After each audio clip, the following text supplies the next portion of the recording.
My name is Elena Marshall, and I'm about to tell you about the day I discovered my entire life was built on lies. The day an arrogant young woman threw scalding tea in my face and screamed that she was married to my husband. The day I calmly pulled out my phone and said 5 words that changed everything. Darling, you should see this. It was a Tuesday morning in late September when my flight from Tokyo touched down at Heathrow Airport. The massive Airbus had carried me across half the world, and after nearly 14 hours in the air, every bone in my body ached for home. I gathered my briefcase and carry-on, smoothing down my charcoal gray suit as I made my way through the jet bridge. London's autumn air greeted me with that familiar dampness, carrying the scent of rain and diesel, a smell that oddly enough always felt like coming home.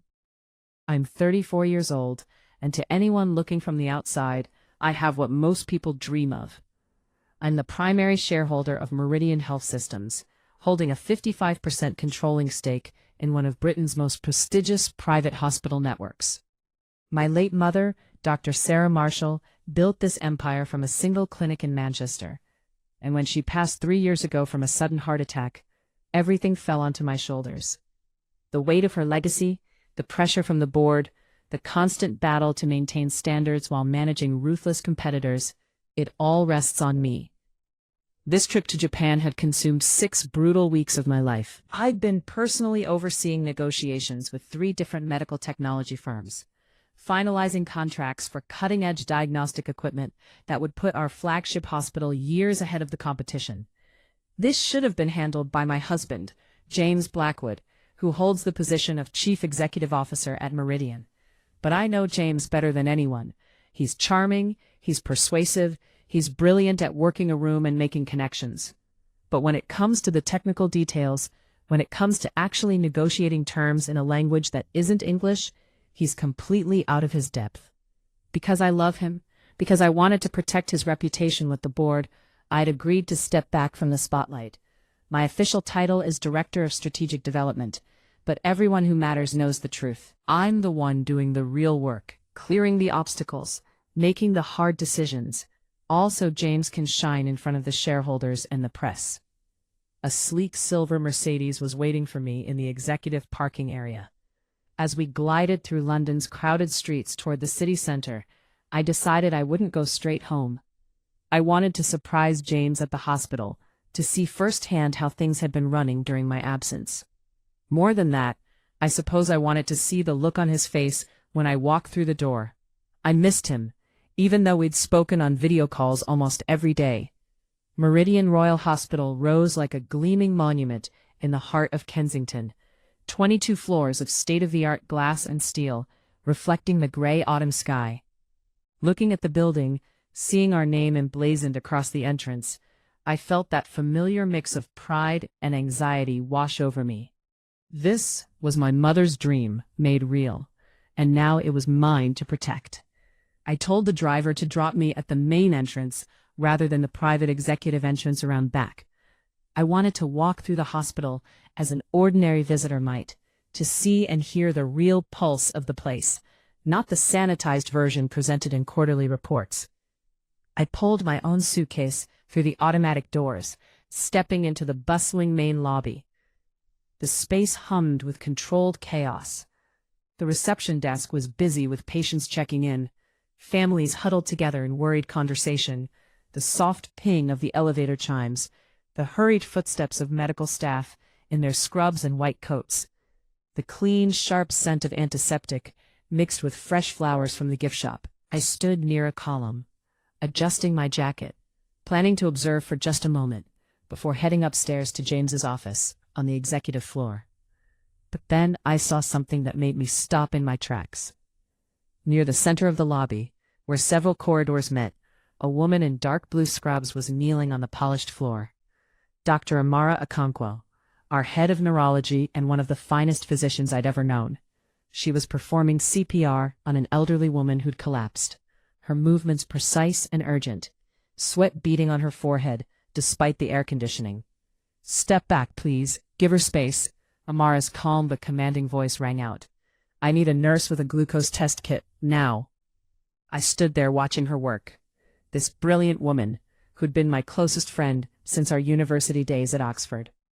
Amara had turned down offers from hospitals in 3 different countries to stay at Meridian, not for the money, but because she believed in what we were building.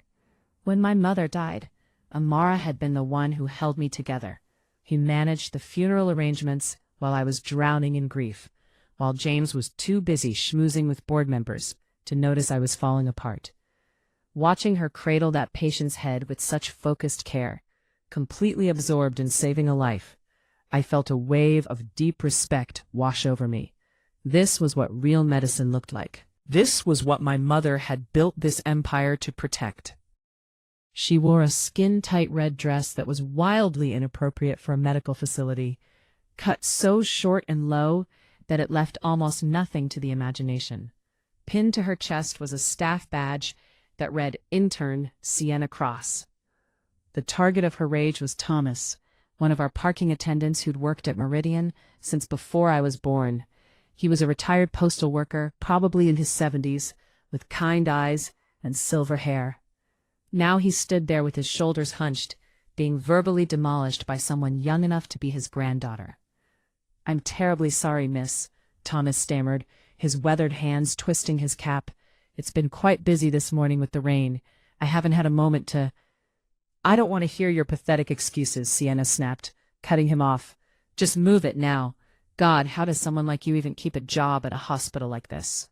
You're completely useless." Having thoroughly humiliated the old man, she immediately pulled out her phone, flipped to the front camera, and her entire demeanor transformed in an instant. The scowl melted into a bright, artificial smile as she started speaking to her screen. "Hey, loves. Morning, everyone.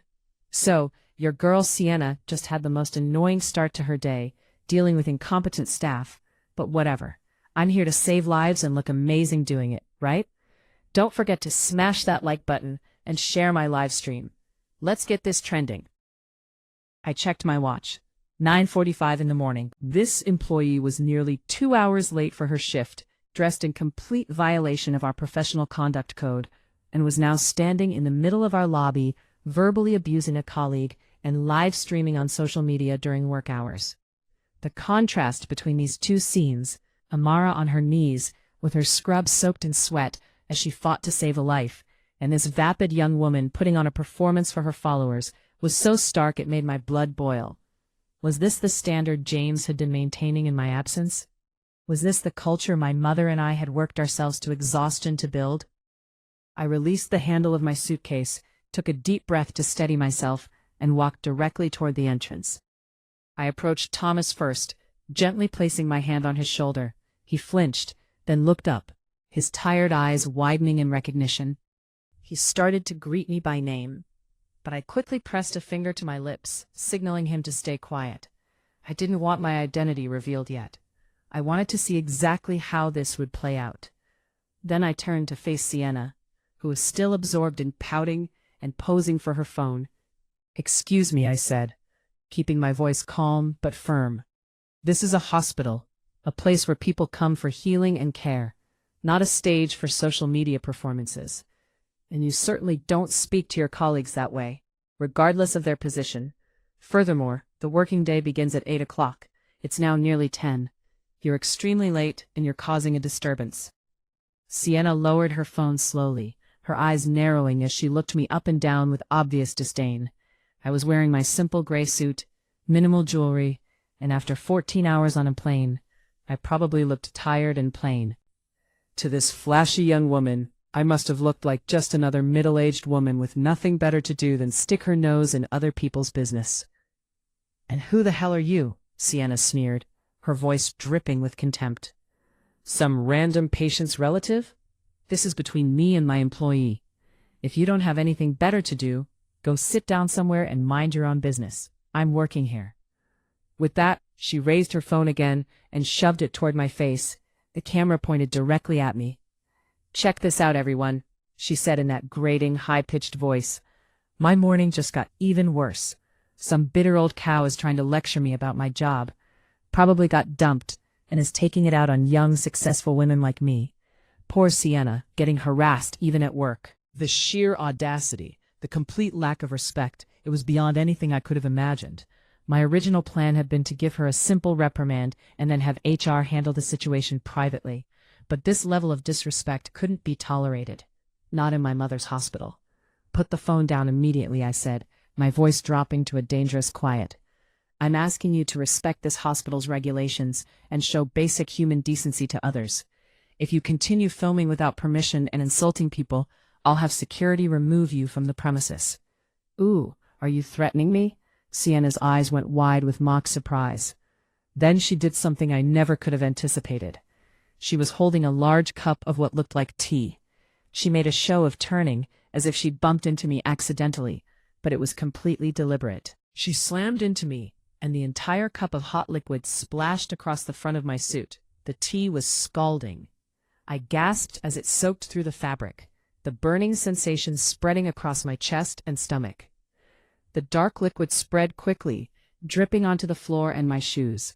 This suit had been a gift from my mother, given to me on my 30th birthday, just months before she died. Now it was ruined by this calculated, petty act of aggression. Before I could even process what had happened, Sienna burst into the most theatrical crying I'd ever witnessed. Her wails echoed through the lobby, drowning out even the PA system, drawing the attention of everyone within earshot. "Oh my God, what did you do? Why did you push me? You made me spill my tea all over my dress. This is designer, it cost £2,000. You've completely ruined it." She sobbed hysterically while simultaneously checking her phone's live stream, her performance worthy of an acting award. Fake tears streamed down her heavily made-up face, leaving tracks through her foundation. "Everyone, you all saw it. This crazy woman just assaulted a healthcare worker. That's me. My fiancé gave me this dress. It's custom-made, and she's destroyed it. How am I supposed to get this stain out?"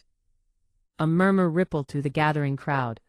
People who hadn't seen what actually happened were looking at me with expressions of disapproval and pity. Some even pulled out their own phones to record the scene. Seeing she had the crowd's attention, Sienna pressed her advantage. She stepped closer to me, lowering her voice to a venomous whisper that only I could hear. "You'd better apologize right now and pay for my dress. Do you have any idea who my fiancé is? My fiancé is James Blackwood, the CEO of this entire hospital. He can fire anyone here with a snap of his fingers. You mess with me and you'll find yourself and your whole family blacklisted from every decent hospital in London." Hearing James's name come from this arrogant, vulgar girl's mouth felt like being stabbed in the chest. My husband, James Blackwood, the man I'd trusted completely, the man I'd sacrificed my own career advancement to support. Since when did he have a young mistress flaunting her supposed power in the very hospital my mother built? I looked down at the tea stains spreading across my suit, then back up at Sienna's triumphant face. Instead of rage, I suddenly felt the strangest urge to laugh, a cold, bitter laugh. I calmly pulled a tissue from my handbag and wiped the sticky liquid from my hands. Then I raised my head and looked at her with the coldest expression I could manage. "You said your fiancé is James Blackwood, CEO of this hospital?" "That's right," Sienna smirked. "Scared now, aren't you? Get on your knees and apologize properly, and maybe I'll convince him not to have you thrown out and banned for life." Before I could respond, a familiar figure pushed through the crowd, stepping between us like a protective barrier. That tall, solid frame belonged to Amara. She'd finished with her emergency patient, and the faint smell of antiseptic still clung to her dark blue scrubs. She stood there, radiating quiet authority. And even though she didn't raise her voice, the noisy crowd immediately fell silent.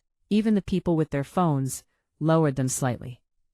Amara glanced at the tea stain on my suit, and I saw a flash of pain and barely controlled anger in her eyes. Then she turned to Sienna, and her gaze became absolutely glacial. "Miss Cross," Amara said, her voice low and measured, each word perfectly enunciated.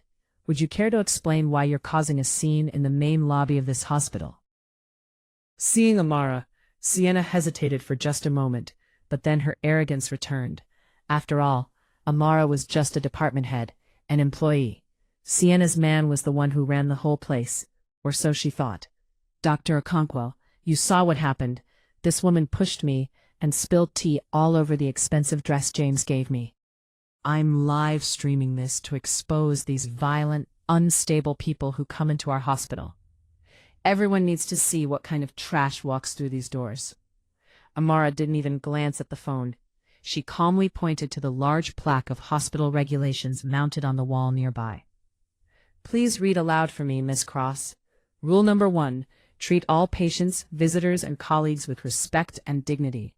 Rule number 4, staff attire must be professional and appropriate for a medical environment. Rule number 7, personal business and social media activities that create disturbances are strictly prohibited during work hours.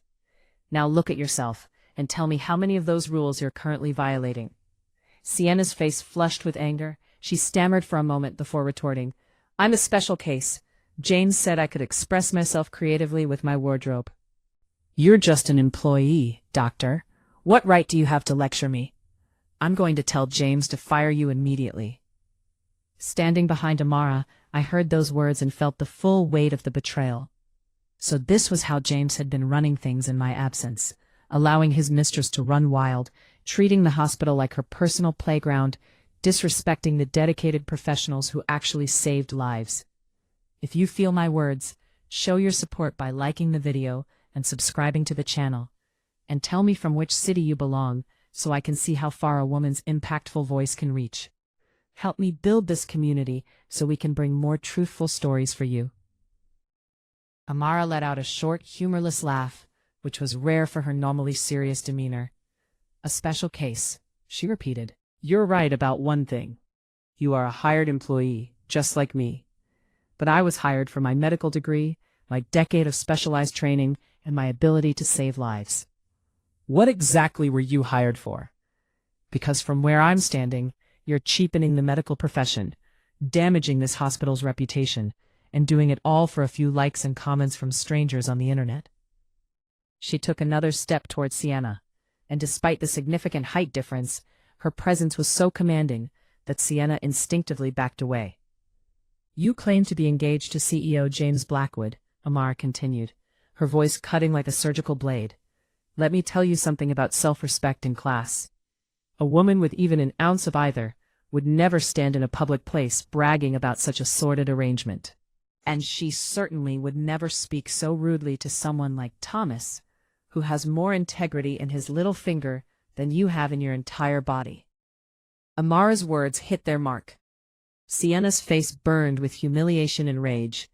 The crowd's opinion was clearly shifting. The whispers now were directed at the young woman in the inappropriate dress, not at me. The doctor's absolutely right. Look at how she's dressed. Total gold digger. That poor woman in the gray suit just got hot tea thrown at her for no reason. You can tell she's a decent person. Finding herself increasingly isolated, Sienna resorted to her final trick, the damsel in distress act. She shrieked into her phone, tears streaming down her face, smearing her makeup even more. Everyone, they're ganging up on me. The doctors here protect each other and bully innocent young women. I'm all alone, James. Baby, where are you? Please come save your fiancé. They're trying to destroy me. Amara turned back to me, her expression softening, her eyes filled with years of unspoken concern and friendship.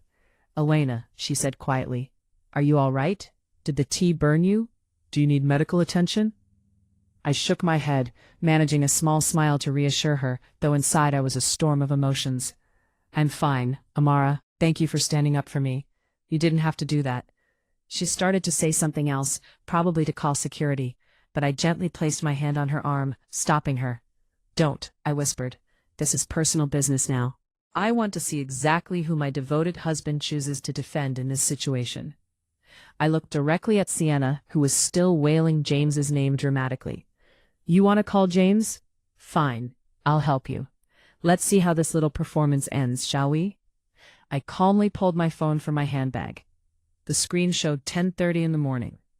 According to the detailed schedule my executive assistant had sent me before I left Tokyo, James was currently in an extremely important meeting with representatives from the National Health Service and potential investors from Dubai in the VIP boardroom on the executive floor. He always obsessed over these meetings, desperate to appear as a visionary, principled leader to anyone who mattered. I scrolled through my contacts until I found the name My Love, a label that once brought me comfort, but now made my stomach turn. I pressed the call button. It rang for what felt like an eternity. He was probably in the middle of some grand presentation about medical ethics and strategic vision, concepts he'd learned by parroting my words and my mother's philosophy. Finally, he answered. James's voice came through as a hushed whisper, but he still tried to maintain his usual fake warmth. Darling, it's you. I'm actually in quite an important meeting with the NHS representatives and our Dubai partners. It's rather intense at the moment. Did you land safely? Why didn't you tell me you were coming back today? I would have arranged to pick you up from the airport. I didn't answer his hollow questions. Instead, I calmly switched the call to speakerphone and turned the volume to maximum. The lobby fell completely silent, everyone straining to listen, including Sienna, who had stopped her theatrical crying. "You're in a meeting?" I asked, my voice cold and sharp as winter ice. "Yes, darling. Quite an important one, actually. I really can't step away right now. Take a bath, get some sleep. I'll be home early tonight to make it up to you. I promise." James continued his performance as the caring, devoted husband. I cut him off sharply. "You don't need to come home. You need to come down to the main lobby right now." "What? The lobby? Whatever for? Darling, I told you I'm extremely busy." "Get down here immediately," I shouted, my carefully maintained composure finally cracking. All the pent-up anger and betrayal exploded out of me. "Get down here right now and see your fiancé, the one who just threw scalding tea in my face. Come see her insulting Dr. Okonkwo and threatening to have me thrown out of the hospital my mother built with her own hands." The other end of the line went completely, utterly silent. I could picture James's face draining of all color, his mouth opening and closing like a fish out of water. He must have been so flustered that he accidentally activated his own speakerphone, because suddenly I could hear the shuffle of papers and confused murmurs from other people in the boardroom. My furious voice had just been broadcast to every NHS official and investor in that meeting. The sound of a chair scraping loudly came through the phone, followed by James's stuttering, incoherent voice. "Elena, what are you talking about? You're at the hospital? What fiancé? Darling, please calm down." At the same moment, Sienna, standing across from me, began to turn visibly pale. She recognized that voice on the phone. It was definitely her James, the man who whispered sweet promises to her every night. But why was this powerful man speaking to this plain-looking woman with such obvious fear? And why did he call her darling? "You have 3 minutes," I said, each word falling like a death sentence. "If you are not standing in this lobby in 3 minutes, I will have my solicitor, Mr. Harrison, bring all the necessary legal documents directly to your boardroom. We can discuss our situation in front of your NHS representatives and your Dubai investors. Your choice." I hung up without giving him a chance to respond. The hospital lobby was eerily, almost supernaturally quiet. The only sounds were the gentle hum of the air conditioning and the distant ping of elevator chimes. All eyes were fixed on me, the woman in the tea-stained suit who radiated an undeniable authority, the unmistakable presence of the person who actually owned this place. Amara stood beside me, her arms crossed, a look of grim satisfaction and absolute trust on her face. She knew the real show was just beginning. Sienna was trembling now, the phone nearly slipping from her shaking hands. She stared at me with complete disbelief, her pink lips quivering. Who are you?" she whispered. I looked at her and smiled. It was a gentle smile, but there was ice in it, a coldness that made her flinch. "Why did you stop your live stream?" I asked pleasantly. "Let's let all your followers see how your devoted fiancé handles the situation when his legal wife appears." Those 3 minutes were probably the longest of James Blackwood's life, and definitely the final moments of Sienna Cross's delusional power fantasy. I stood there with my back straight, waiting calmly for the storm I was about to unleash on the people who'd betrayed me. The atmosphere in the lobby had become so tense, you could have cut it with a scalpel. The crowd of onlookers, patients, nurses, administrative staff, even a few doctors who'd been passing through, had all instinctively formed a large circle in the middle of the floor. It was like some kind of modern coliseum. At the center stood me, Amara, and Sienna. Sienna still hadn't fully recovered from that phone call. She'd lowered her phone slightly, though I could see her thumb was still hovering over the record button. Some tiny, desperate part of her must have still been hoping this was all a misunderstanding. Maybe I was just some powerful business associate of James's. Maybe I was his boring, neglected wife that he always complained about when they were alone together. She still believed in her youth, her looks, and the sweet lies James had whispered to her in expensive hotel rooms.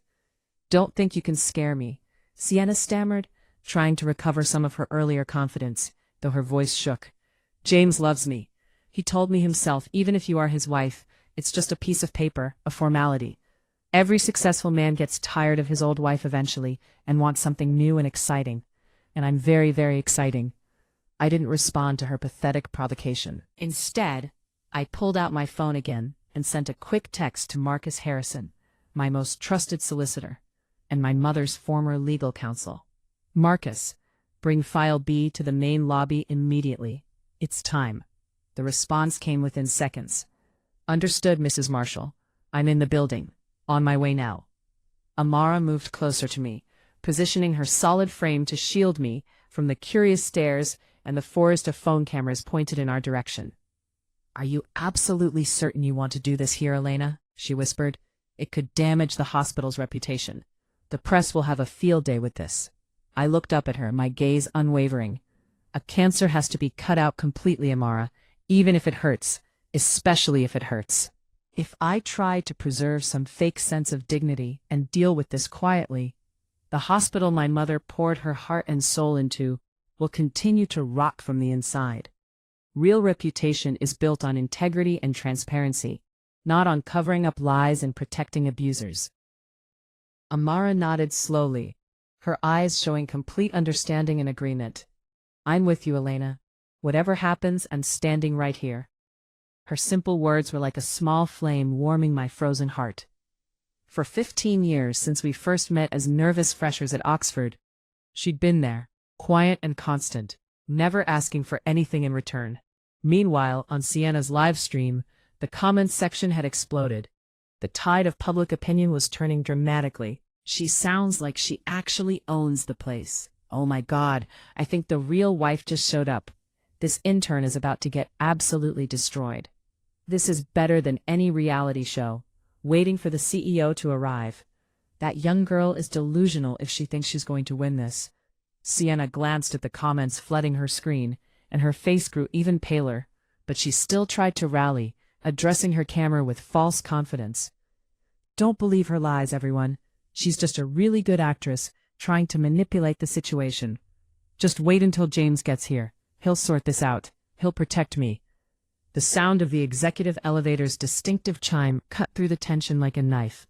Everyone's heads turned in unison toward the private elevator bank. The polished steel doors slid open with a soft whoosh.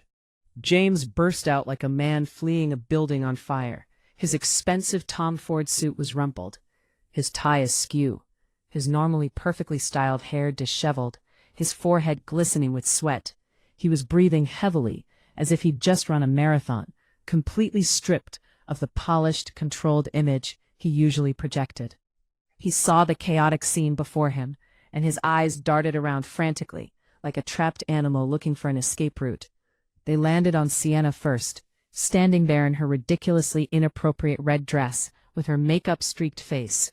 He froze for just a fraction of a second, and I saw the panic in his eyes. But then his gaze shifted and met mine. I stood there with my arms crossed, looking at him as if he were some fascinating but ultimately disgusting specimen under a microscope. Next to me stood Amara, regarding him with unconcealed contempt and disappointment. James knew in that instant that his carefully constructed world was about to collapse. Seeing James, Sienna immediately latched onto him like a drowning person grabbing a life preserver. She threw herself at him with complete abandon, clinging to his arm and whining in that grating voice. "Baby, thank God you're here. Look what they did to me. This crazy woman and that horrible doctor were ganging up on me, bullying me. She threw tea on me and threatened to have me fired. Tell them who I am. Make them apologize." James stood frozen, his arm rigid in her desperate grasp. He stared directly at me, his lips moving soundlessly, unable to form words. Pure fear was written across his features. He knew better than anyone that the woman standing before him wasn't just his wife. I was the chairwoman, the majority shareholder, the one who held his CEO title, his salary, his reputation, his entire future in the palm of my hand. "James," I said, my lips curling into a smile that I knew looked absolutely terrifying. "What's wrong, darling? Your beloved fiancé is crying for help. Aren't you going to do something? Isn't that what men do? Protect the women they love?"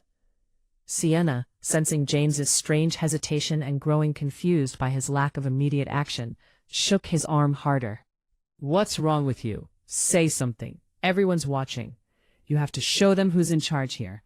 Tell them I'm going to be your wife." James turned slowly to look at Sienna. The look in his eyes was no longer adoration or even lust. It was pure, unadulterated hatred. He realized in that moment that this stupid, arrogant girl had just lit the fuse on a bomb that would obliterate everything he'd worked for, everything he'd manipulated and schemed to obtain. And then it happened. The sound echoed through the marble lobby like a gunshot. James swung his arm and delivered a vicious, open-handed slap across Sienna's face. The force of the blow sent her staggering backward. She tripped over her own high heels and fell hard onto the polished floor. Her phone flew from her hand, skittering across the tile, the live stream still running, capturing every moment. Sienna clutched her reddening cheek, where the clear imprint of 5 fingers was already forming in angry red welts. She looked up at James with wide, disbelieving eyes, unable to process what had just happened. The man who just last night had promised her a wedding in the Maldives and a penthouse in Mayfair was now striking her in front of hundreds of witnesses. "Shut your mouth," James screamed, his voice cracking with a mixture of terror and rage. "What the hell are you talking about? Calling yourself my fiancé? I don't know you. You're clearly mentally unstable. Stop spreading these insane lies." The entire lobby gasped collectively. The reversal was shocking, brutal, and utterly pathetic to witness. James turned back to me, his aggressive demeanor vanishing instantly, replaced by a groveling, desperate expression that made my skin crawl. He actually clasped his hands together in a begging gesture, his voice shaking pitifully. "Elena, darling, please let me explain. I honestly have absolutely no idea who this woman is. She must be some obsessed fan, or some delusional person trying to get attention or extort money. Please, you have to believe me. You're my wife, my only wife. I love you. This is all a horrible misunderstanding." I watched his pathetic performance with rising nausea. Here was a man completely refusing to take responsibility for his actions, willing to throw his mistress under the metaphorical bus without a second thought, all to save his own skin. On the floor, after a moment of stunned shock, Sienna snapped. The physical pain of the slap was nothing compared to the public humiliation and the devastating realization of betrayal. Her survival instincts kicked in, and her aggressive nature took over completely. She scrambled to her feet, screaming at the top of her lungs, throwing all caution to the wind.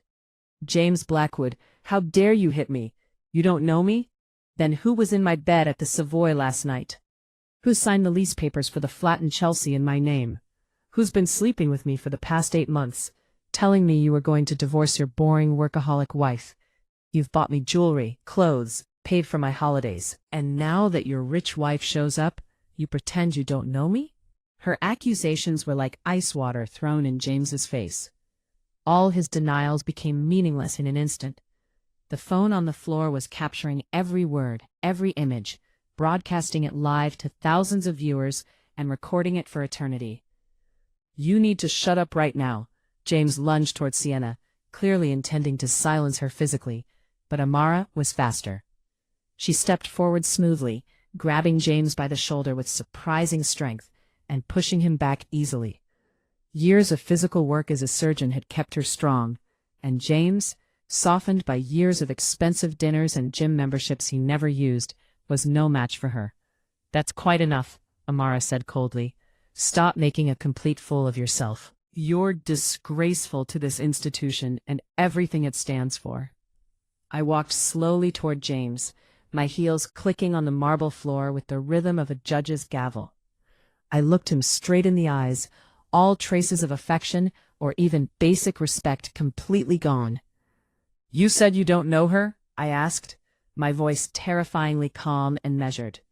"Then perhaps you can explain why she has after-hours keycard access to your office, and why her bank account received a transfer of £150,000 from an offshore account registered to a shell company that you control." James's eyes widened in absolute horror. He'd never imagined I knew about that money, the funds he'd been siphoning from the hospital's equipment procurement budget through a complex web of fake invoicing. He thought he'd hidden it so cleverly, so carefully. "What are you talking about? I don't know anything about any transfer. That's ridiculous. You're making things up," James stammered, still trying desperately to lie his way out. Just then, Marcus Harrison emerged from the crowd, a thick leather portfolio in his hands. He walked directly to my side, bowed his head respectfully, and handed me the folder. "Mrs. Marshall," he said formally, his voice carrying clearly through the silent lobby. "Here are the complete bank statements, the lease agreement for the Chelsea flat in Miss Cross's name, security footage from the Savoy Hotel for the past 3 months, and documentation of the offshore transfers. All obtained through completely legal channels, all admissible in court." I took the heavy folder and threw it at James's feet. The white pages scattered across the polished floor, exposing the naked, ugly truth for everyone to see. Bank statements with highlighted transfers, printed emails with incriminating subject lines, photographs of James and Sienna entering hotel rooms together.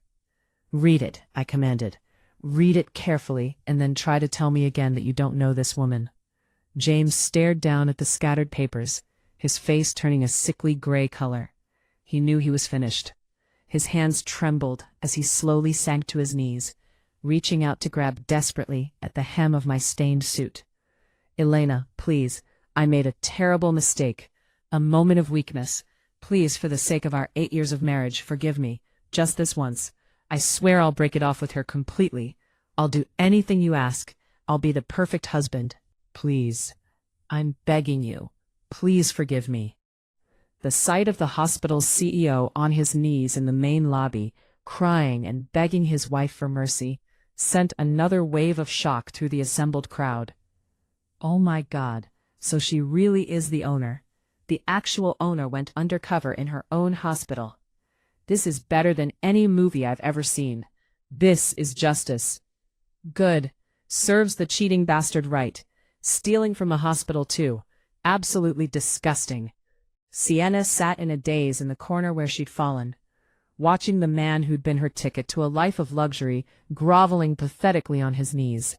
She understood with crushing certainty that her dream of being a CEO's wife, of living in penthouses and shopping on Bond Street, had shattered into a million irretrievable pieces. Not only that, she was now facing serious legal consequences for receiving stolen money. I looked down at the man kneeling at my feet, and I felt absolutely nothing. No pity, no anger, nothing but cold emptiness. "Our 8 years of marriage," I repeated, my voice flat and emotionless. "When you were stealing money meant to buy life-saving equipment, so you could impress your mistress with expensive gifts, did you think about our marriage then? When you gave her security access to parade through this building like she owned it, insulting staff and making a mockery of everything my mother built. Did you think about our marriage then?" I pulled my leg away from his grasping hands and turned to face the crowd of employees and patients who had witnessed everything. In a loud, clear, authoritative voice, I made my declaration. "I am Elena Marshall, Chairwoman of the Board of Meridian Health Systems. I am announcing that effective immediately, Mr. James Blackwood is terminated from his position as Chief Executive Officer for gross ethical violations, financial misconduct, and embezzlement.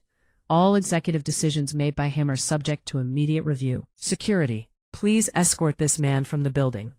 My announcement fell like a sledgehammer, shattering the last vestiges of James Blackwood's dignity and power.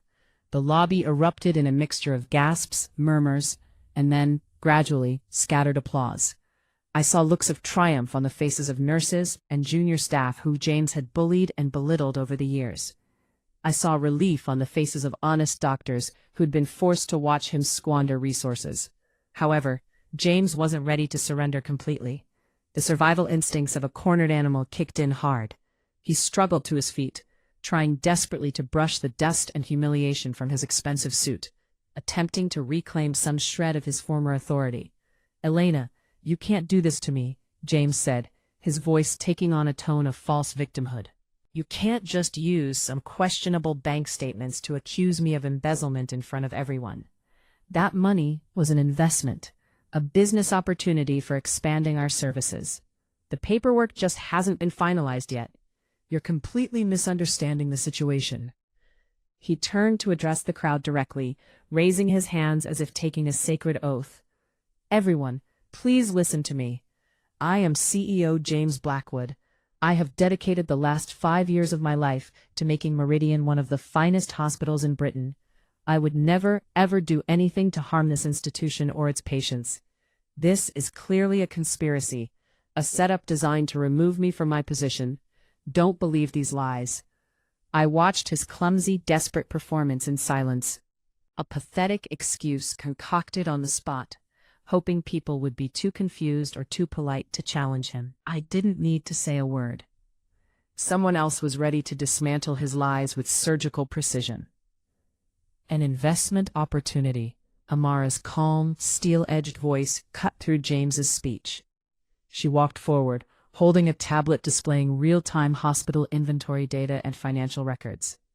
She stood opposite James, and even though she was slightly shorter, her presence completely dominated his. She held up the tablet so everyone nearby could see the screen.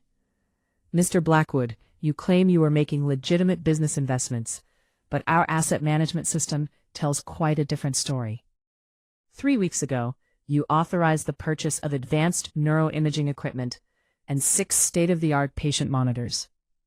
This authorization came at the exact same time Mrs. Marshall was in Tokyo personally negotiating those very same purchases with our suppliers. The total value of your supposed order was exactly £150,000.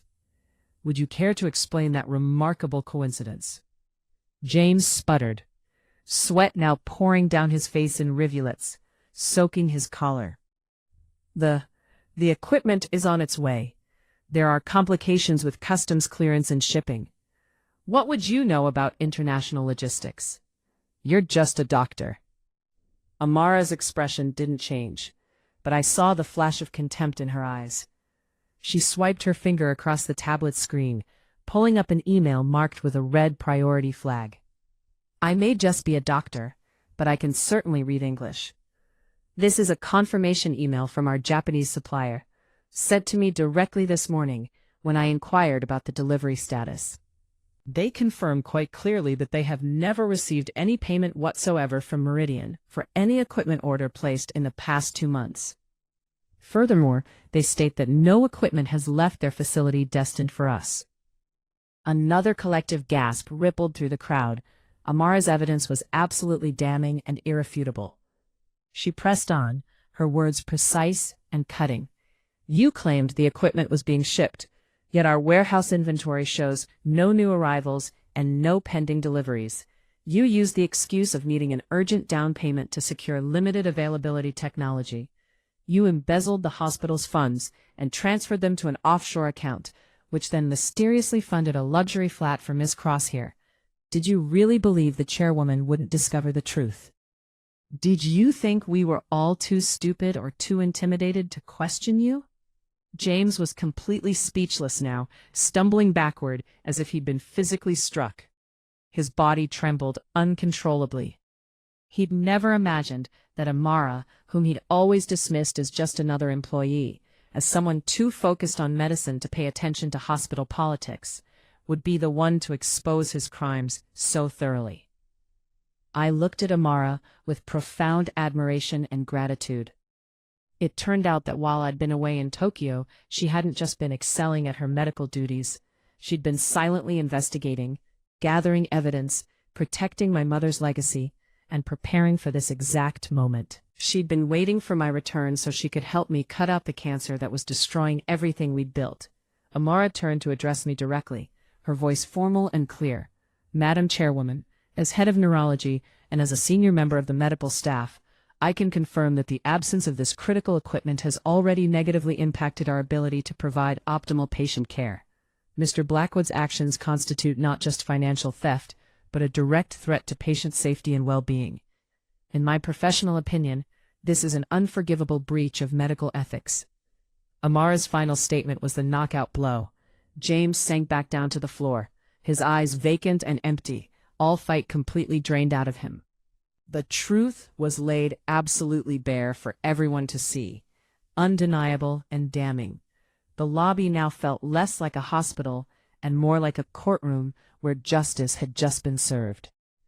I knew this was the critical moment to restore proper order and reassert the authority and values my mother had instilled in this institution. I stepped up onto the small raised platform near the reception desk and took the microphone from a nervous-looking receptionist. "To all staff members, patients, and visitors present here today," I said, my voice echoing clearly through the large space, reaching every corner. "What has transpired here this morning is a source of profound shame for Meridian Hospital. On behalf of the Board of Directors, I offer my sincerest and most heartfelt apologies that you have been subjected to this disgraceful scene." I paused, looking out at the sea of faces, seeing everything from shock to approval to relief. However, we cannot and will not allow the actions of one corrupt individual to discredit the tireless efforts and dedication of the hundreds of outstanding medical professionals who save lives in this building every single day. To stabilize our operations and ensure continuity of excellent patient care, I will now make the following executive decisions. The room held its collective breath, waiting.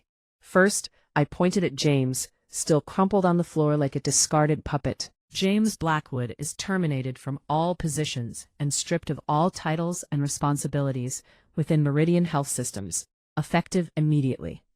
Our legal department will cooperate fully with law enforcement and prosecutors to investigate the full extent of his financial crimes. Security, please remove this individual from the premises now." 2 large security guards moved in quickly and professionally, hauling James to his feet. He offered no resistance this time, his head bowed in complete shame and defeat as they escorted him through the crowd toward the exit. The walk of shame was accompanied by a chorus of contemptuous whispers, and a few people even started clapping as he passed.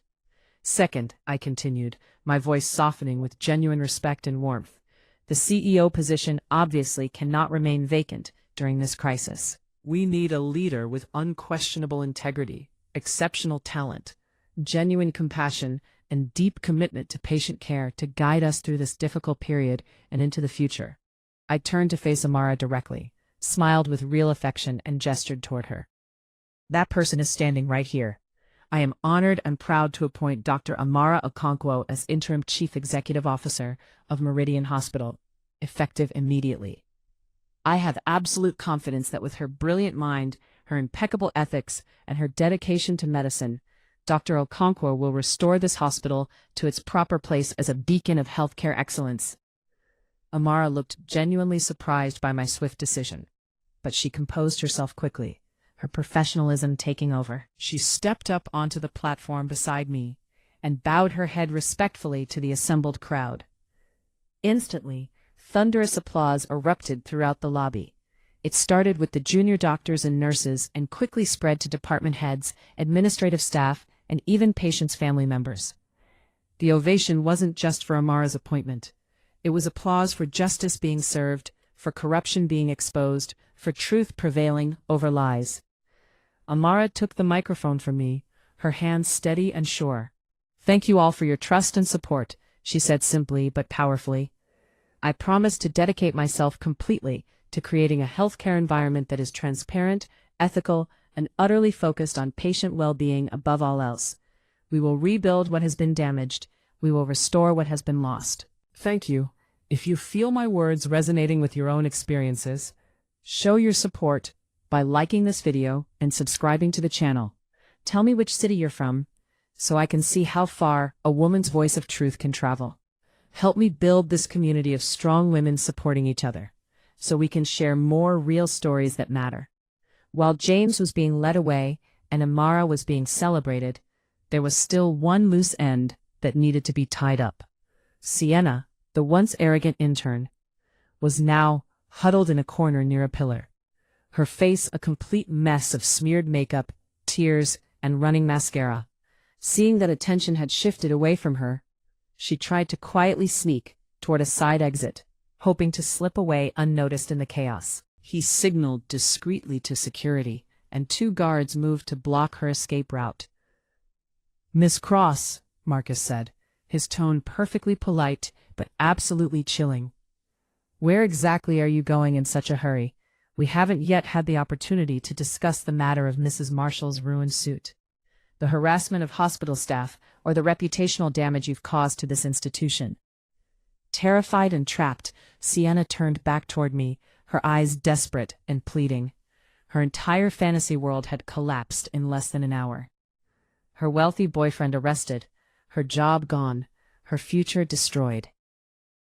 Mrs. Marshall, Madam Chairwoman, please, I'm begging you, please forgive me," she whimpered, actually falling to her knees on the cold floor, just as James had done minutes earlier. "I know I was horribly wrong. I'm young, and I was stupid. James manipulated me, lied to me, used me. Please don't fire me. Please don't sue me. I don't have any money to pay fines or legal fees. Please, I'll do anything." I stepped down from the platform and walked slowly toward her, looking at the trembling young woman kneeling at my feet. I didn't feel triumphant or victorious. I felt something closer to sad pity for a life that had gone so terribly wrong, for choices driven by greed and vanity. "You say James manipulated you," I said quietly, crouching down slightly so I could look directly into her eyes. "But who was it that threatened to have me thrown out of the hospital? Who screamed abuse at an elderly man who was just doing his job? Who stood here live streaming herself bragging about stolen money and illegitimate power? Those were your choices, Sienna. You weren't some innocent victim.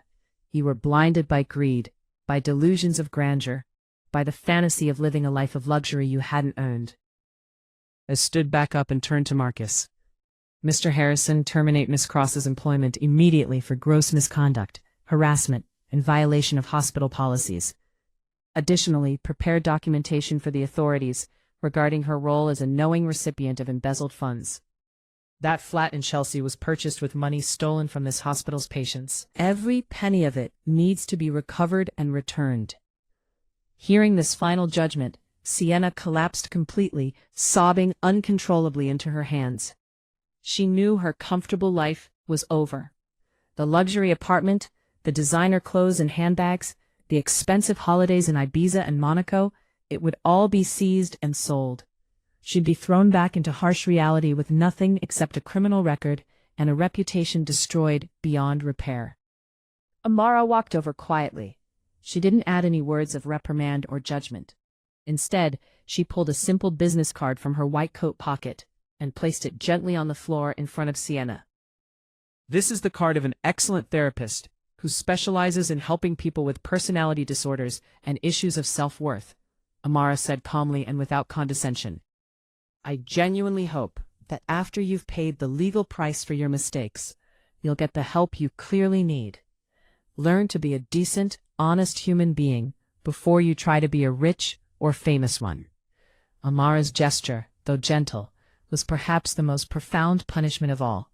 It stripped away Sienna's last shred of pride by pointing out that she wasn't just a criminal, but someone with deep psychological problems that needed professional help. 2 security guards approached and helped Sienna to her feet, though she could barely stand on her own. They escorted her toward the exit, her sobs gradually fading as the glass doors closed behind her. The lobby slowly began to return to normal operations. Doctors and nurses drifted back to their duties.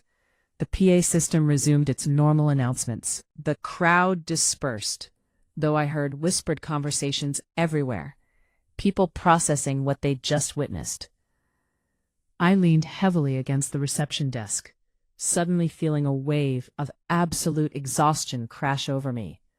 The adrenaline that had been sustaining me completely drained away, leaving behind a deep, bone-weary fatigue.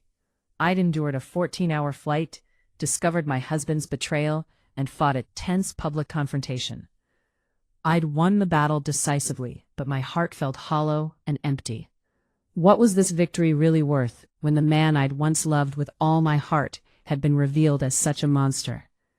The family I'd fought so hard to build and protect was now officially shattered beyond repair.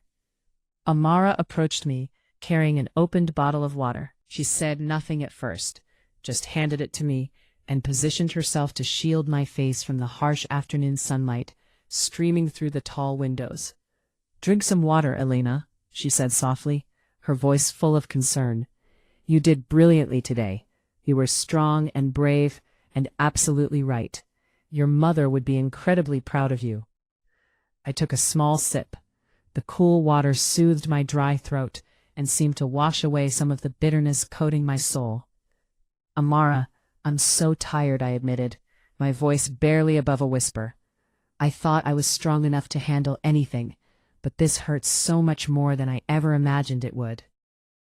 She looked at me with deep compassion and understanding, placing a comforting hand on my shoulder. It was a steadying, grounding touch that reminded me I wasn't alone. "Of course it hurts, Elena. You're human, not made of steel or stone," she said gently. "But you were brave enough to face the truth and cut out the cancer before it destroyed everything your mother built. Now it's time to focus on healing. I'll handle things here at the hospital. You should go home and rest." I nodded weakly, knowing she was right. I needed to go home, though not to rest. I needed to prepare for the next battle, the divorce proceedings and the complete legal separation from James. Marcus walked over, still holding his leather portfolio, understanding immediately what needed to happen next. "Mrs. Marshall, I took the liberty of drafting divorce petition documents last week when the evidence first came to light. With this level of documented infidelity and financial crime, the court will grant the divorce swiftly and rule entirely in your favor. Would you like to review and sign the papers?" I took a deep breath, gathering what remained of my strength and resolve. "Give me your pen, Marcus." I signed my name with a firm, steady stroke across the bottom of the petition. That single signature ended 8 years of my life, destroyed the illusion of a happy marriage, closed one painful chapter, and opened an uncertain but honest new one. "Marcus, begin formal proceedings immediately. I want all joint assets frozen. I want a complete forensic audit of every account he had access to. He leaves with nothing except the legal minimum, not a penny more." "Marshall," Marcus said, taking the signed documents with a look of professional respect. "I'll file these with the court this afternoon." I turned back to Amara, managing a small, tired but genuine smile. "Thank you, Amara, truly. I don't know what I would have done without you today. You've always been there for me, even when I didn't fully appreciate it." She smiled warmly, a rare expression that transformed her usually serious face. "Don't thank me for keeping a promise," she said. "In her final weeks, your mother saw through James completely. She saw what he really was, but she didn't want to hurt you by saying it directly. She made me promise I would always watch out for you, always protect you if I could. A promise to someone I respected as much as your mother isn't something I take lightly." I looked deep into Amara's eyes and saw not just friendship and loyalty, but something deeper, something that had perhaps been there for years, but I'd been too busy or too blind to notice. But this wasn't the time to explore those feelings. I needed time to heal, to rebuild myself, and she understood that without me having to say a word. I collected my ruined suitcase and walked out of the hospital into the bright London afternoon. The autumn sun cast long shadows across the pavement. I walked with my head held high, leaving the ruins and ashes of my past behind me. Ahead lay a future that would undoubtedly be full of challenges, legal battles, difficult decisions, and lonely nights. But it was also a future full of possibility, honesty, and hope. And for the first time in a very long time, I knew with absolute certainty that I wouldn't be walking that path alone. The relative peace that followed the storm in the hospital lobby turned out to be merely the calm before an even bigger tsunami. I'd barely arrived home, hadn't even had the chance to collapse onto my bed or change out of my tea-stained suit, when my phone started buzzing incessantly with notifications. It wasn't just one or two calls, but an absolute flood of news alerts, social media notifications, and text messages. I opened my phone to find a barrage of sensational headlines and maliciously edited photos spreading like wildfire across every platform imaginable. Healthcare heiress assaults young employee in jealous rage. The real story: cheating wife and doctor lover frame innocent husband. Drama at Meridian: CEO overthrown in brutal corporate coup. Power-hungry wife destroys husband's career over minor indiscretion. Someone had downloaded Sienna's entire livestream and expertly edited it with professional skill. They'd carefully cut out all the parts where she berated Thomas the valet, where she bragged arrogantly, where she acted entitled and abusive. They'd kept only the clips that made me look cold and aggressive. Footage of Amara standing protectively beside me that they captioned as proof of affair, and the heartbreaking image of James on his knees begging. The edited video was accompanied by thousands of vitriolic comments, clearly coordinated and posted by professional trolls hired specifically for this purpose. Look at that wife's face. Absolutely heartless. She probably bullies him at home constantly. I heard she's been having an affair with that doctor for years. This was just her excuse to get rid of her husband and take everything. Poor James, trapped in a marriage with a controlling monster. No wonder he sought comfort elsewhere. Rich women are all the same. They think they can destroy anyone who doesn't worship them. I dropped my phone on the sofa, feeling a chill run down my spine, despite the warmth of the house. I'd underestimated James's capacity for depravity and vindictiveness. Knowing he couldn't win based on facts and evidence, he'd resorted to the most cowardly tactic possible: manipulating public opinion through lies and manufactured outrage.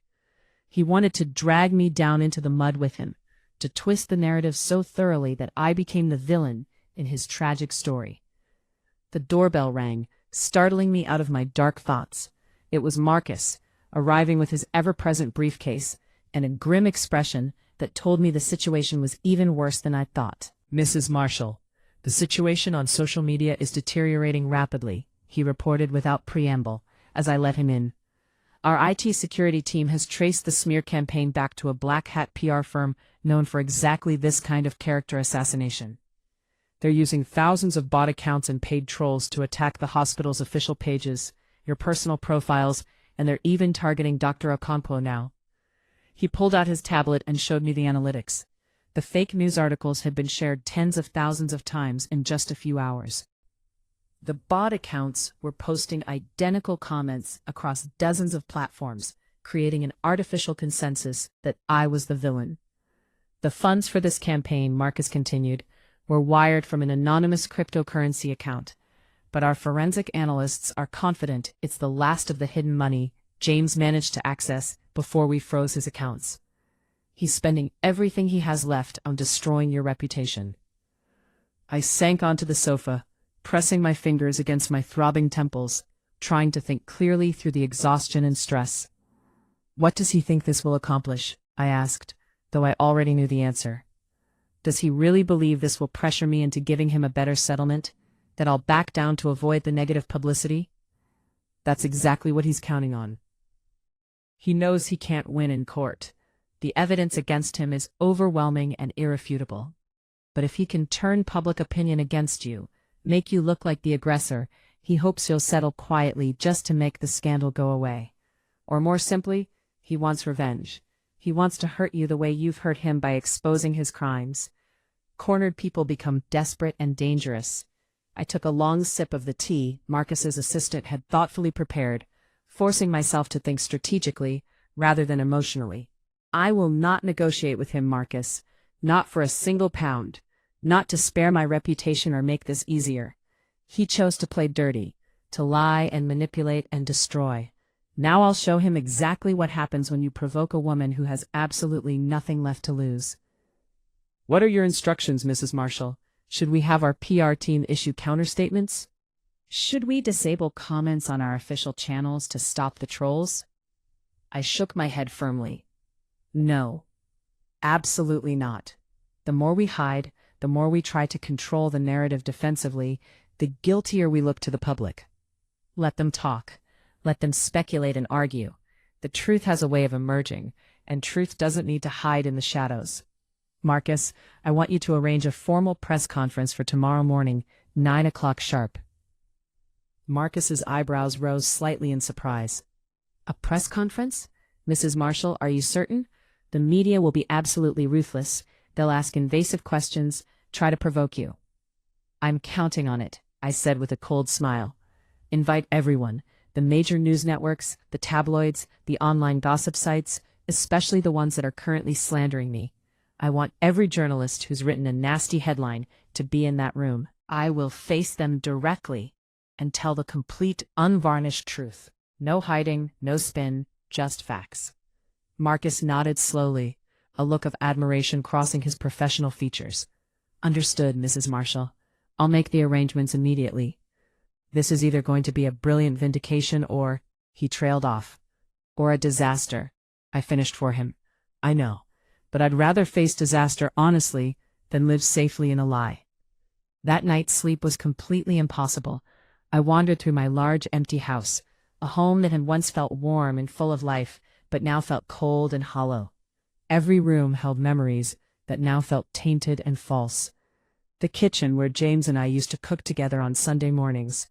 The study where we planned our future. The bedroom we'd shared for 8 years. I found myself standing in the doorway of what would have been a nursery, a room we'd prepared but never filled.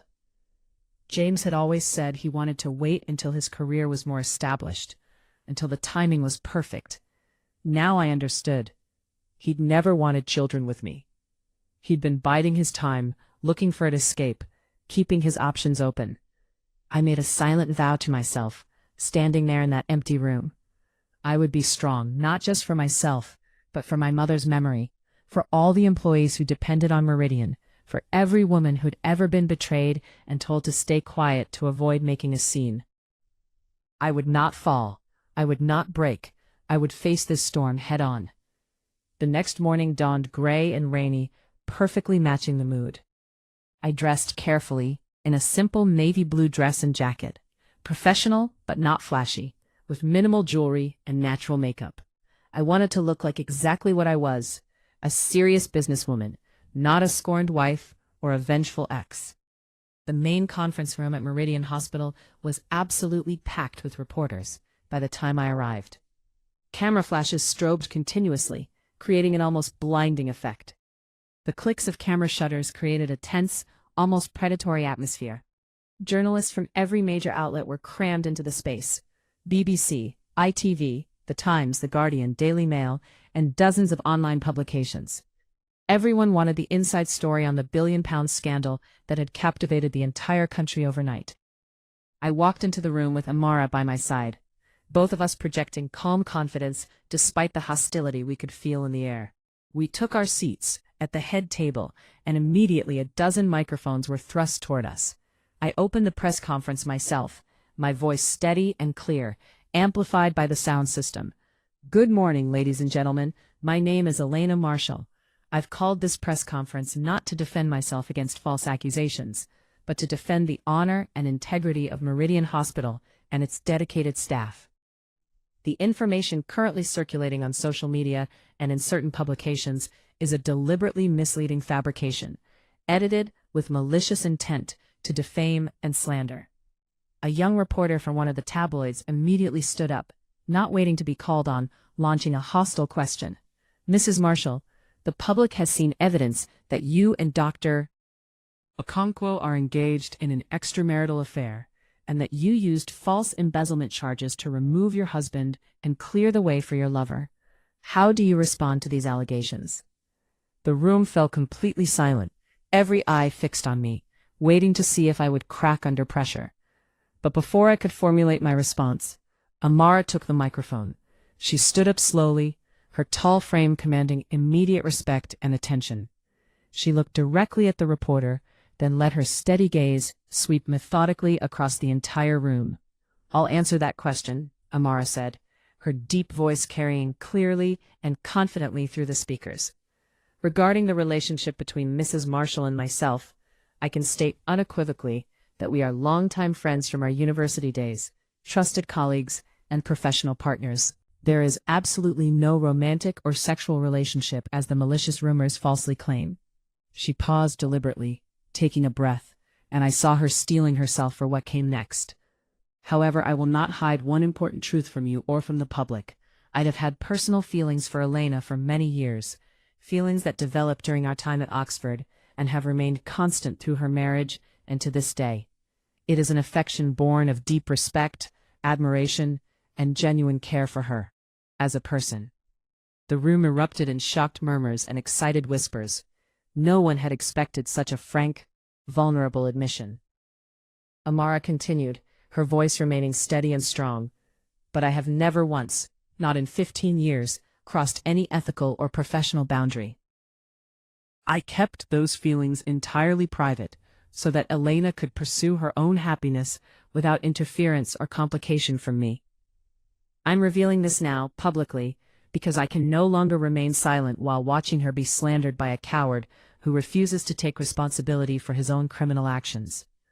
Amara signaled to her assistant, who activated the large screen behind us. An official-looking document appeared, clearly labeled as a DNA paternity test from an accredited laboratory. As for the real reason Mr. Blackwood was terminated, Amara said, her voice taking on a harder edge, this is evidence we initially held back, hoping to grant him one final shred of dignity. He has proven comprehensively that he doesn't deserve it. The image on the screen showed conclusive DNA results. This is a certified paternity test, confirming that James Blackwood is the biological father of a 5-year-old boy currently living at Meadowview Children's Home in South London. Mr. Blackwood fathered this child with another woman more than 6 years ago, long before he became involved with Miss Cross. The auditorium erupted in gasps, shocked exclamations, and the frantic clicking of camera shutters capturing the screen. After the child's mother passed away from cancer 3 years ago, Amara continued relentlessly, Mr. Blackwood abandoned his own son at a state facility. Despite living a life of luxury, despite his substantial salary, he has never once visited this child, never provided any financial support, never even acknowledged his existence. A man who not only commits adultery and embezzles from his employer, but who abandons his own flesh and blood child to the state. Does such a man have any moral standing whatsoever to play the victim?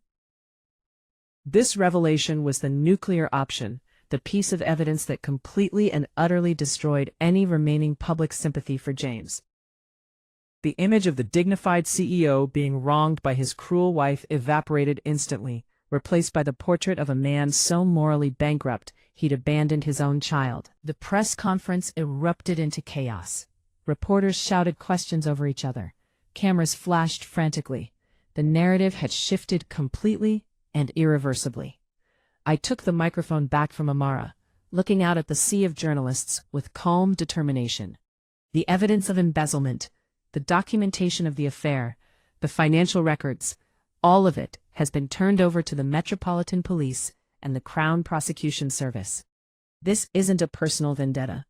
This is about accountability, about protecting an institution that serves thousands of patients, about ensuring that positions of power aren't abused for personal gain. The press conference continued for another hour, with Amara and me answering every question thrown at us, with facts, documentation, and unwavering honesty. By the time we concluded, the mood in the room had shifted dramatically. The hostile reporters had become sympathetic. The skeptical questions had become supportive. The subsequent news coverage was a complete reversal of the previous day's smear campaign. Headlines now read, Healthcare heiress exposes husband's double life. Meridian CEO abandons secret child while living in luxury. The real victim, Elena Marshall's courage and face of betrayal. Social media, so quick to condemn me the day before, now flooded with messages of support and admiration. The bot accounts went silent as James's money ran out. Real people, real women especially, began sharing their own stories of betrayal and finding the strength to fight back. After the press conference, James found himself completely abandoned and ostracized. Friends who'd fawned over him for years suddenly refused his calls. The money he'd managed to hide was gone, spent on the failed smear campaign and mounting legal fees as criminal charges piled up.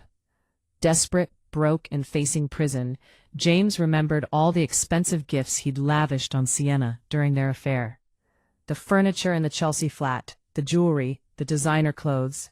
He decided in his delusional, desperate mind that those things were rightfully his, that he could sell them to pay for a better lawyer. He showed up at Sienna's flat late one evening, drunk and furious, pounding on the door so hard the neighbors came out to see what was happening. When Sienna opened the door, her expression wasn't one of sympathy or longing. It was pure contempt. She, too, was facing financial ruin, unemployment, and potential criminal charges. "What the hell are you doing here?" she sneered at him. "Give me back the jewelry and the electronics I bought you," James slurred, pushing his way into the apartment. "That was my money. You have to give it back so I can pay my legal fees." "Your money?" Sienna laughed mockingly, a harsh, bitter sound. "That was stolen money, evidence in a criminal case. Did you think I was stupid enough to keep it all and end up in prison with you? I sold everything weeks ago to pay my own fines and lawyers." Hearing this, something inside James snapped completely. He lunged at Sienna, but this time she fought back viciously. She clawed at his face, drawing blood, bit his arm hard enough to leave marks, fighting like a cornered animal with nothing left to lose. "You pathetic loser," she screamed. "You dare lay hands on me again? I'll kill you." A vicious, ugly brawl ensued, the two of them wrestling and fighting among overturned furniture and broken glass. The sounds of crashing and shouting filled the hallway, and multiple neighbors called the police. When the Metropolitan Police arrived 10 minutes later, they found an absolutely pathetic scene. James and Sienna, both with torn clothes, scratched faces, and bruises forming, were still grappling on the floor, surrounded by debris. They were both arrested immediately for assault and disturbing the peace. The next morning, photos of James in handcuffs, his face swollen and scratched, sitting in the back of a police van next to a disheveled Sienna, appeared on the front page of every tabloid, with headlines like, "Bitter End, Disgraced CEO and Mistress Brawl Over Stolen Fortune." From boardroom to brawl, the complete downfall of James Blackwood. Reading the news over breakfast, I felt no satisfaction, no sense of victory or vindication. I felt only a profound sadness for lives destroyed by greed, vanity, and moral bankruptcy. 6 weeks later, the divorce proceedings began in family court. James sat across the courtroom from me with a state-appointed public defender, looking 10 years older than he had 2 months earlier. His hair had gone gray at the temples, his expensive suits replaced by ill-fitting off-the-rack clothing, his confident posture replaced by a defeated slump. The judge reviewed the mountain of irrefutable evidence against him with barely concealed disgust. James pleaded guilty to everything, knowing any other course was completely hopeless. When the judge granted me sole custody of all assets, dissolved the marriage completely, and ordered James to begin repaying the embezzled funds, he finally broke down completely, sobbing into his hands, perhaps the last shred of his humanity finally surfacing. As he was being led from the courtroom to face his criminal trial, he passed close by me and whispered, barely audible, "I'm sorry, Elena. I'm truly sorry for everything." I didn't respond. I didn't even acknowledge that I'd heard him. An apology at this point was completely meaningless. Far too little, and far too late. I turned and walked toward the sunlit doors of the courthouse, where Amara was waiting for me outside with a warm, proud smile on her face. The sky over London was a brilliant, clear blue, the kind of perfect autumn day that promised new beginnings and fresh starts. In the aftermath of the divorce, I poured absolutely all my energy into rebuilding and transforming Meridian. With Amara by my side as CEO, we systematically purged every trace of corruption James had left behind, reformed the hospital's policies and culture, and revitalized our core mission of patient-centered care. Meridian didn't just recover from the scandal. It thrived and flourished, becoming recognized internationally as a beacon of medical excellence, ethical leadership, and innovative care. We established a foundation in my mother's name to provide free treatment for children whose families couldn't afford it. We created a scholarship program for young women pursuing careers in medicine and healthcare administration. James was eventually sentenced to 12 years in federal prison for embezzlement, fraud, and tax evasion. The abandoned child he'd fathered was adopted by a loving family who actually wanted him. Sienna, I heard through the grapevine, ended up working at a small pharmacy in a town outside Bristol. Her dreams of fame and luxury reduced to counting pills and scanning prescriptions. Her social media accounts, once boasting hundreds of thousands of followers, had been deleted in shame. 18 months after that terrible day in the hospital lobby, on a cool spring evening, Amara took me to dinner at an elegant restaurant overlooking the Thames. After the meal, as we sat watching the lights reflecting off the water, she slid a small, beautifully wrapped box across the table toward me. Inside wasn't a diamond ring or any traditional symbol.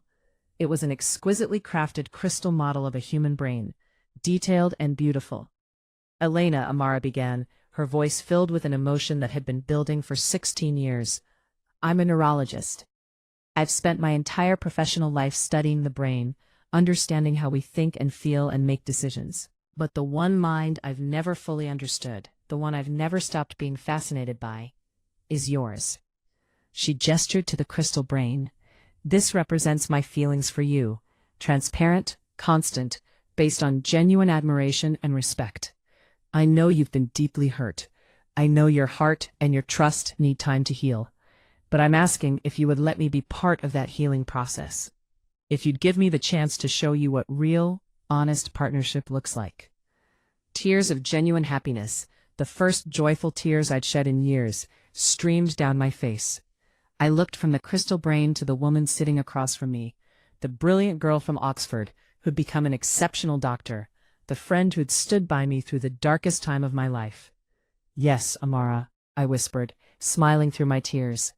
Yes, but you have to promise me something. Promise this is for life, not just until something better comes along. I promise, she said solemnly, reaching across the table to take my hand. For life. 4 years later, we stood side by side, cutting the ribbon at the grand opening of the new Sarah Marshall Center for Pediatric Neurology, a state-of-the-art wing we'd built together, combining my business acumen with her medical vision. Later that afternoon, our family, me, Amara, and the young boy we were in the process of adopting, a bright 8-year-old who'd been in foster care, were strolling through the hospital gardens, enjoying the sunshine and watching him chase butterflies across the lawn. As we passed near the main entrance, I saw him. A middle-aged man in shabby, worn clothing stood across the street near the bus stop, his hair completely white now, his face lined with hardship and regret. It was James, released early from prison for good behavior, with absolutely nothing and no one waiting for him. He just stood there on the pavement, watching us with an expression of such profound regret and loss that it was almost painful to witness. Amara squeezed my hand gently. Do you want to speak to him? Offer any kind of closure?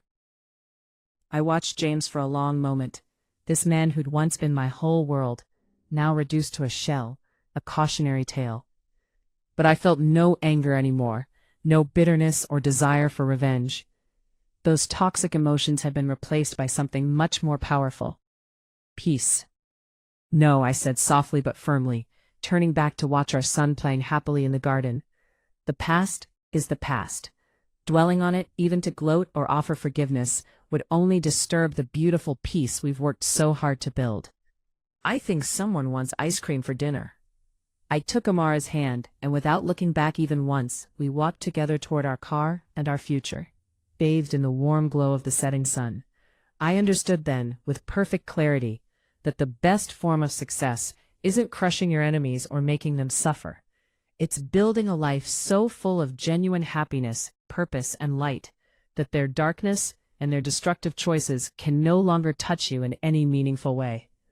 And I, Elena Marshall, had done exactly that. I'd taken the broken pieces of my life and built something beautiful, something real, something worth protecting. If you feel my words, if this story resonated with your own experiences or gave you strength, show your support by liking this video and subscribing to the channel. Tell me which city you're from, so I can see how far a woman's voice of truth and resilience can travel across this world. Help me build this community of strong women supporting each other, bringing more real stories that matter, stories that remind us we're never alone in our struggles.